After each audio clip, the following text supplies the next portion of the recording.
La oración nunca será una pérdida de tiempo, jamás.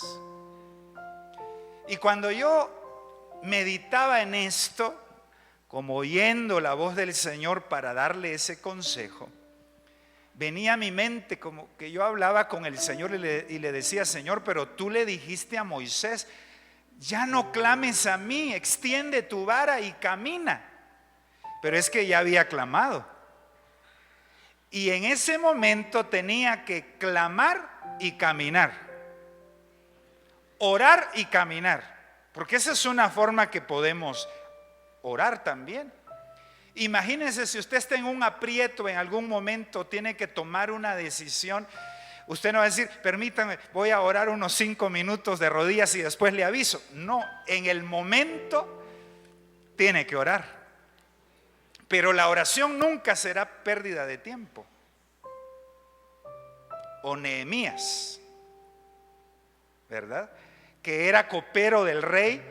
Dice que el rey le preguntó: ¿por qué estás triste, Nehemías? Y él tuvo temor y dice: y oré al Señor.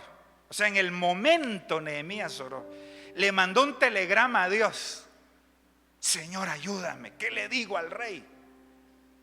Y le expresó lo que él sentía y halló gracia delante del rey, ¿verdad? Entonces la oración nunca es pérdida de tiempo. A veces la tenemos que hacer inmediatamente. A veces tenemos que estar actuando y orando. Y a veces tenemos que invertir tiempo en la oración, 10 minutos, media hora, 1 hora o lo que el Señor ponga en nuestro corazón. Y siempre la oración será beneficiosa. Siempre. Nunca una pérdida de tiempo. Nunca será una pérdida de tiempo la oración.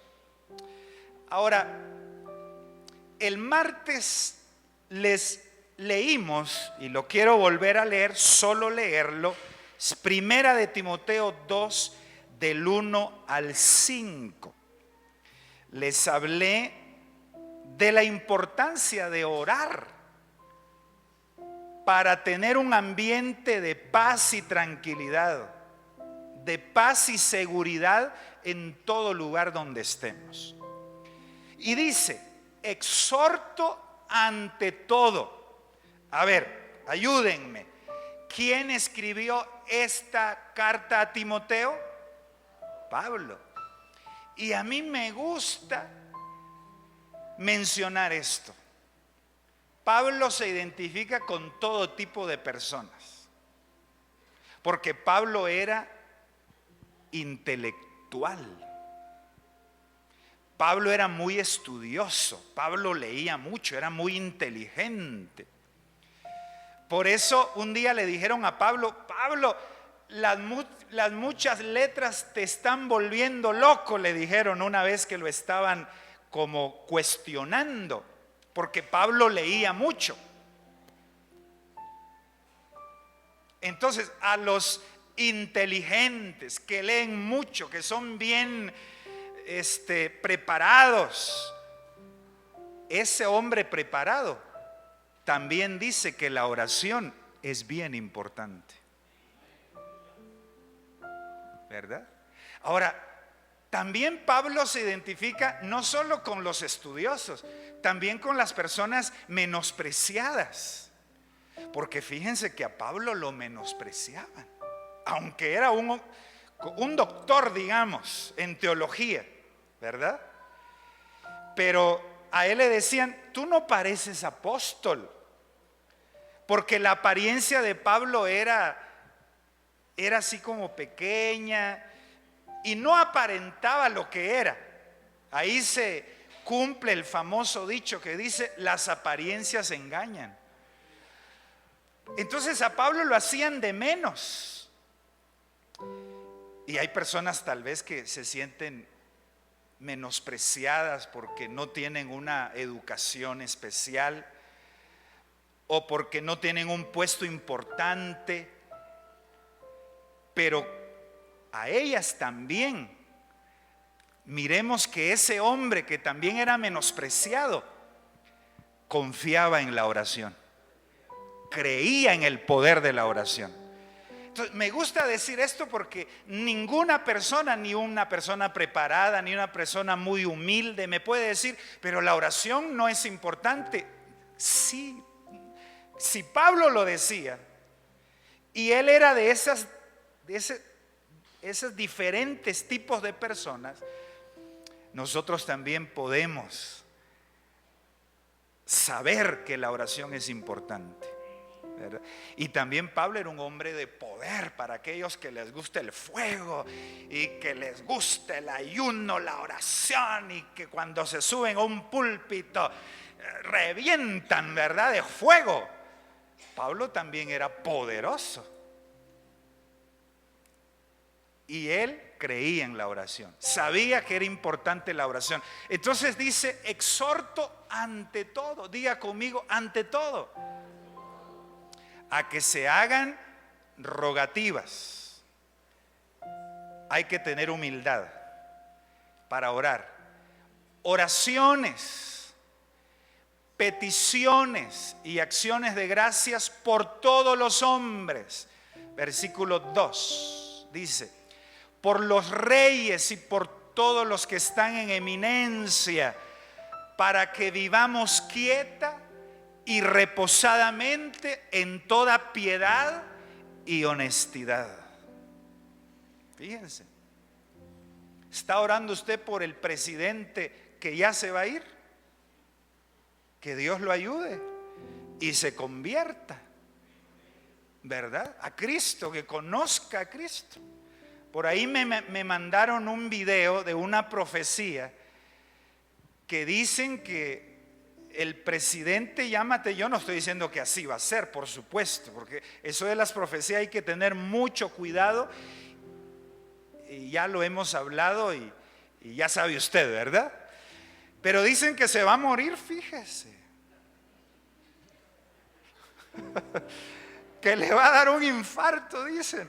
No, yo no deseo eso para el presidente, por supuesto. Y yo no estoy diciendo así va a ser. Pero mire, hermano, ahí anda ¿ya alguno la vio? ¿Ya alguno de ustedes la vio?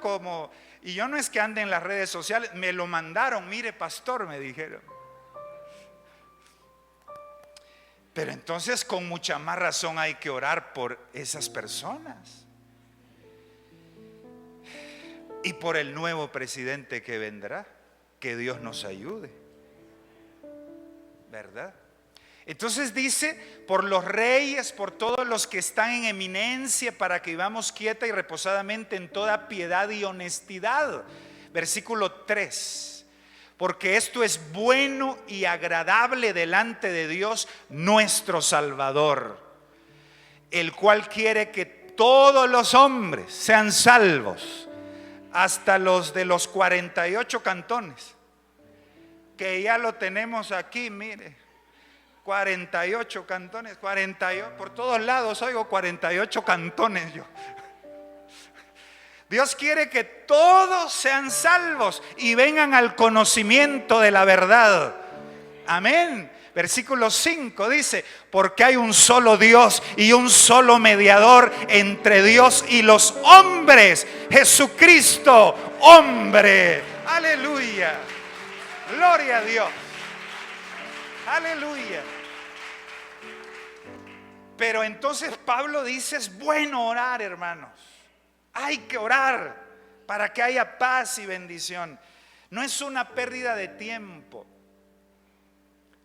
Y concluyo con esto, para que luego oremos. Es tan importante orar porque Dios reacciona a la oración. Porque Dios se conmueve cuando su pueblo ora. Es más, hay tantos versículos. Dice: si se humillare mi pueblo y buscare en mi rostro, yo le responderé. Le dijo a Jeremías: clama a mí y yo te responderé.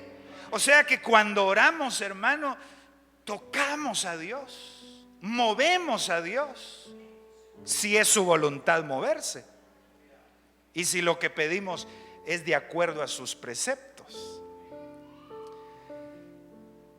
Imagínense estar delante del que todo lo puede. Por eso la oración es, hermano, extensa, es universal, su alcance es universal. Llega lejos la oración porque tocamos a Dios. Dios ve a su pueblo y reacciona. Imagínense levantar a Dios, hermano. Lo voy a decir de manera ilustrativa. Levantar a Dios de su trono. Que Él se levante y diga basta ya, que Él haga su obra. Si dice la Biblia que Egipto fue destruido y los brujos de Egipto dijeron: este es dedo de Dios. Imagínense la mano de Dios y el brazo de Dios. Si el dedo de Dios destruyó a Egipto, el dedo de Dios pesa. Por eso la oración no es pérdida de tiempo, porque Dios reacciona a la oración. Dios hace cosas grandes cuando oramos. La oración tiene efecto en todas las cosas del mundo. Podemos orar por la política, que Dios tome control de los reinos, que Dios tome control del clima, que Dios detenga huracanes. ¿Cuántos a veces hemos orado para que si viene un huracán a Guatemala, que Dios lo detenga, y hemos visto que el Señor lo ha detenido? Sí, hermano, la oración es poderosa.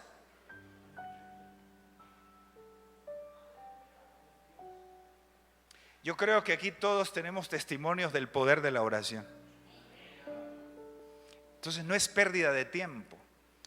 No es pérdida de tiempo tampoco. Gracias. No es pérdida de tiempo tampoco, porque de esa manera podemos llegar al prójimo. Ha visto lo que está pasando en Israel, ¿verdad? No podemos ir allá a ayudar a las personas, ni aquí cerca podemos ir a veces a ayudar a alguien por diferentes razones. Me estaba contando un hermano de nuestra iglesia que su niña se puso enferma con esto de los bloqueos y la tuvieron que llevar a un hospital. Y la esposa del hermano estaba sola con los dos niños. ¿Y a quién llamar? Si ninguna persona podía llegar por los bloqueos. Entonces, a veces, aunque estemos cerca, imagínense en la misma ciudad, pero no podemos llegar a las personas. Pero me gustó lo que la hermana, la esposa de este hermano, me contaba: pastor, lo que yo hice es solamente irme a mi casa, orar, pedirle a Dios que me diera la paz, y mira, hermano, ahí está la nena, gracias a Dios, bien, para la gloria de su nombre. Dios es bueno, ¿verdad? Entonces, ¿qué puede hacer usted cuando no puede llegar donde está alguien? Puede orar por él. La oración mueve a Dios y ayuda al prójimo. Y no es cierto que a veces no podemos cambiar ni a los que están a la par de nosotros. No podemos cambiar a nadie. Pero si usted ora por él, esa persona puede cambiar. Mira el poder de la oración. ¿Cuántos testimonios hay de hermanas que sus esposos no querían nada con el Señor, pero oraban, y ahora más cristianas que ellas son? Ese es el poder de la oración. Llega al prójimo. A ver, diga conmigo: llega a Dios, llega al prójimo y llega a mí mismo también. Porque, hermano, cuando oramos recibimos sabiduría de Dios. Cuando oramos, tal vez cuando iniciamos a orar no sentimos paz, pero después de orar sentimos la paz de Dios.